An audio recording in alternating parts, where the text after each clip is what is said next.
Hello everyone and welcome to another video. This is round 5 of the Amsterdam Chess Open. I face International Master Buddy Brink.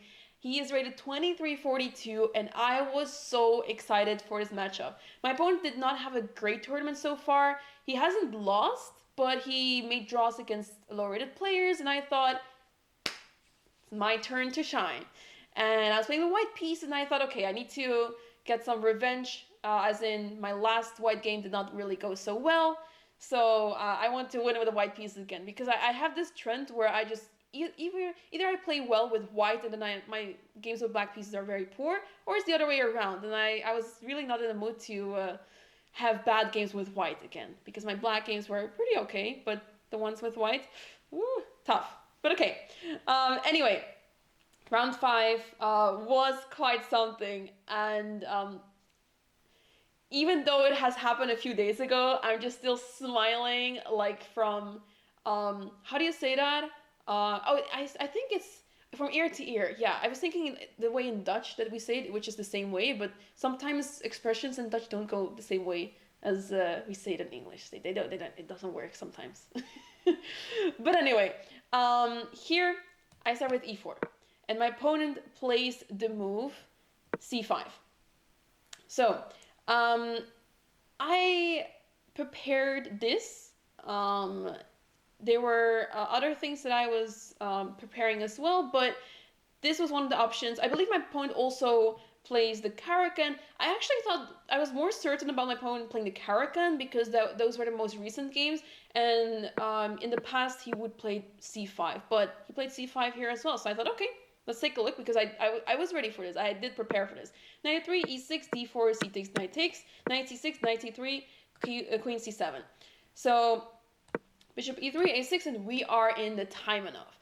Now let me tell you something funny. So round 3 is when I also prepared against the Taimanov.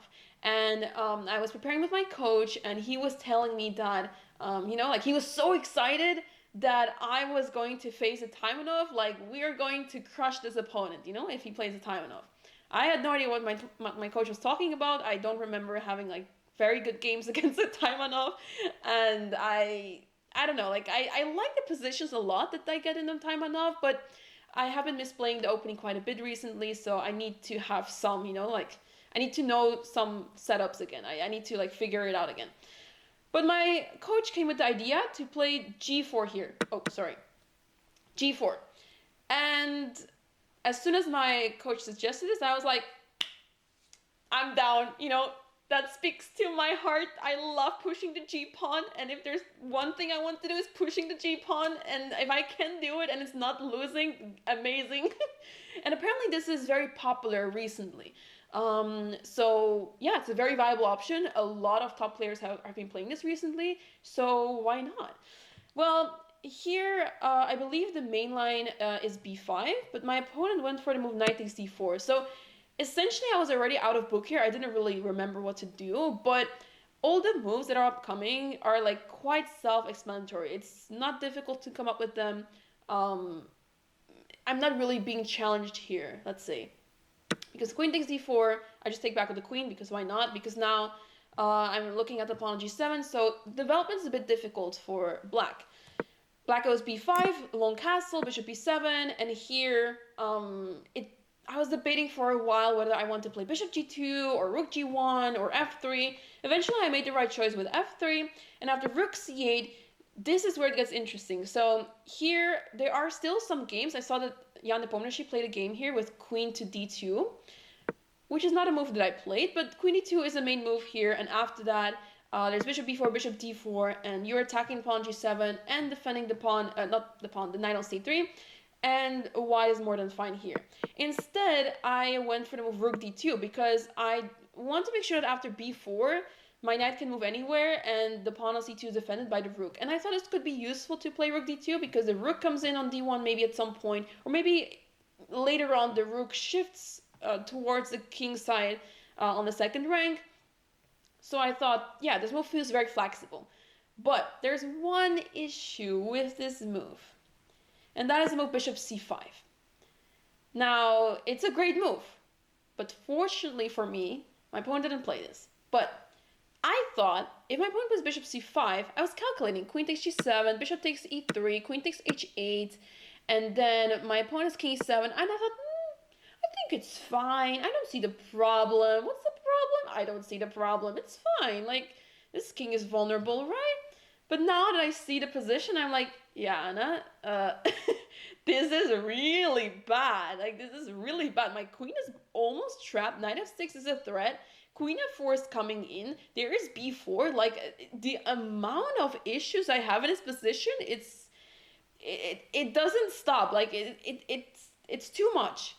And I didn't realize this during the game at all. Like, I see all these moves, but I just didn't see that it was so problematic. So that means that I cannot take on g7. And if I cannot take on g7, that means that I have to trade. And then, I am fully aware that in these positions, my pawn structure is not the greatest. I mean, it's not the worst, but I have already made quite a few weaknesses. And I know from experience that usually Black likes to play these endgames in the Sicilian because they just have the better pawn structure most of the times. Because White is usually pushing the pawns on the king side, and Black's dream is to trade queens to stop the attack, and then in the endgame, things get quite tricky for White here.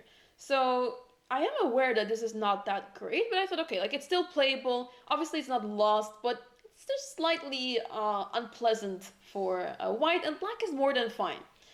Also, after the game, there was someone that walked up to us. I believe, I'm not sure what his name was, but he was speaking English, so he's not like a local player, I guess, or at least not Dutch. And I'm assuming that, this person knows what they're talking about. They seem like a, title player and everything. So he was also telling us that bishop c5 is a really important move in this position. So, that was very interesting to see that bishop c5 is possible here. Instead, what my opponent played is the move h6. And I was looking at that move like, what? Like, I didn't really have like a better option for my opponent because I kind of disregarded bishop c5 as the move that's like not that good. I guess the idea here is that after knight f6, my opponent was afraid of g5, which makes a lot of sense. The knight feels so restricted. And there are some difficulties here in Black's position. It's difficult to develop the pieces. It feels quite stuck. And that is why bishop c5 is really the one move that helps with everything. It solves all problems. But you have to understand that queen takes g7 is not losing. And that's maybe, during the game, it can happen that you just don't realize that it's, actually not a free pawn, or you're not actually winning material there. Anyway, after h6, I started to spend some time. I spent some time because my tactical vision is ready. I'm alert. I see some moves. But the question is, do I dare to go for this? The first move that I was thinking about was the move bishop f4. With a simple idea that after queen takes f4, I can just checkmate on d7. Yay! But it's not forced. It's not forced to take on f4. So the queen will move, like, let's say, queen to c6, and I thought, I don't really see how to continue. Like, I miss one piece. Like, if I had one more knight, like, where did my knight go? I could use it. Like, if I had my knight somewhere, I could maybe like play knight f5 or knight d6. I don't know. I was dreaming of having a knight here. But then I thought, I don't have to play bishop f4. What about the move bishop takes b5? And this move is amazing. And it took me super long. Like, I spent like 20 minutes to figure out if this is actually good for me, yes or no. Because I see that Black has problems in development. Like, look at this. Like, look at this 8th rank. Look at the king's side. Nothing there is developed. But I'm sacrificing a piece here. But as I was like calculating the lines and like looking around in position, I thought it should be good for me. I don't see like the concrete direct win. There is no such thing. But positionally, it feels right. It feels like I have to do this. It's now or never. The past few times that I had the opportunity to sacrifice material, and it was not, well, it was very possible. It was completely winning. I didn't do it because I was scared. I couldn't evaluate it. But this time, I thought, Anna, you're not going to dismiss another sacrifice. Try to take your time and evaluate the position properly. I still wasn't that sure after bishop takes b5, but I just had like my intuition was telling me just do it. Like, this is the right moment. If you don't do it now, it's not going to happen again, and you'll have like a long game, and you have to like, try to find another moment of advantage perhaps if this is actually correct. Fortunately for me, it's correct, and I was so happy that my opponent immediately admitted that this was a blunder, basically, because he played move knight f6. Now, obviously, what we're wondering, what happens after a takes b5? Because, free piece, let's take it. Knight takes b5. So here there are two moves. If queen d8, I thought this was too passive because queen a7, bishop c6, and here bishop b6. I was going to play this.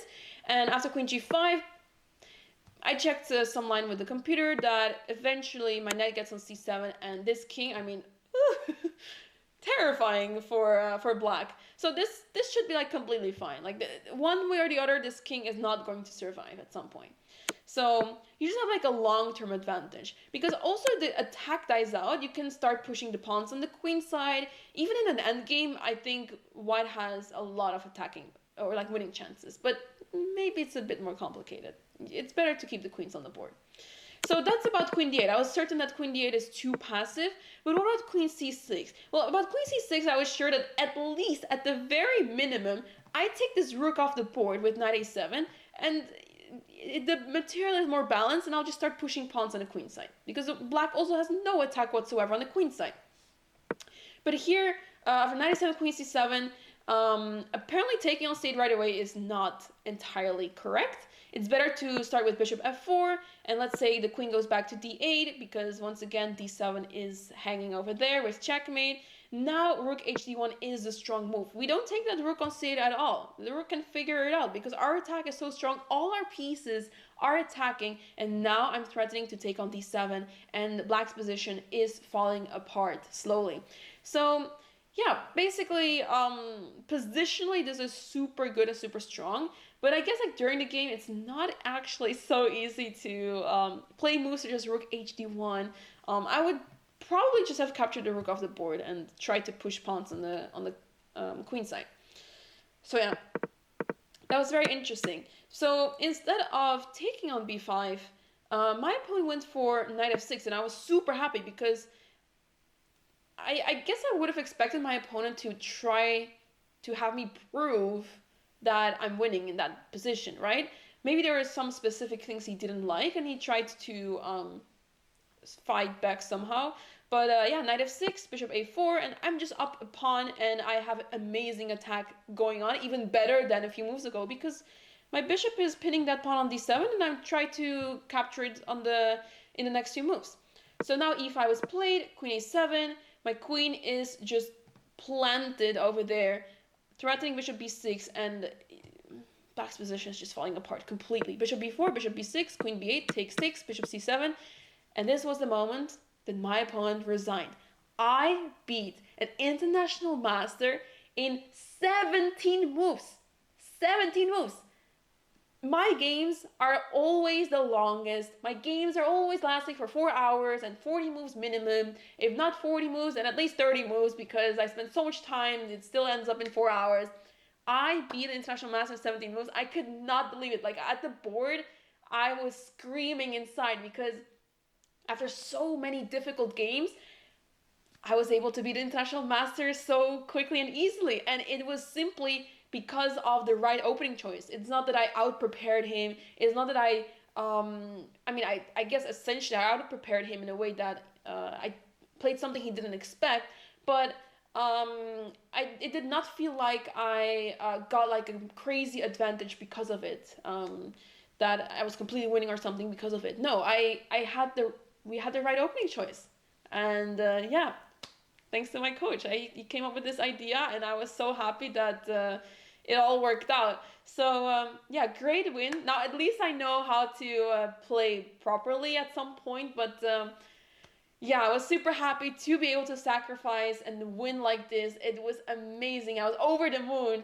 But after this win, I knew that my next game, so right now, 4 out of 5, I knew that the next game was going to be a tough challenge, because if I win or maybe even draw that game, I could be in the prizes, I could have like major rating gains, because after this win I'm obviously going to play someone similarly rated as my opponent, so maybe like a FIDE master or an international master, or maybe even stronger. So stay tuned for the next video. The last round, round 6, is going to be crazy. It is crazy, but yeah, make sure to stay tuned for that recap, because that game was something else. So thank you so much for watching. Thanks for all the love and support, and I hope to see you guys in the next video. Bye!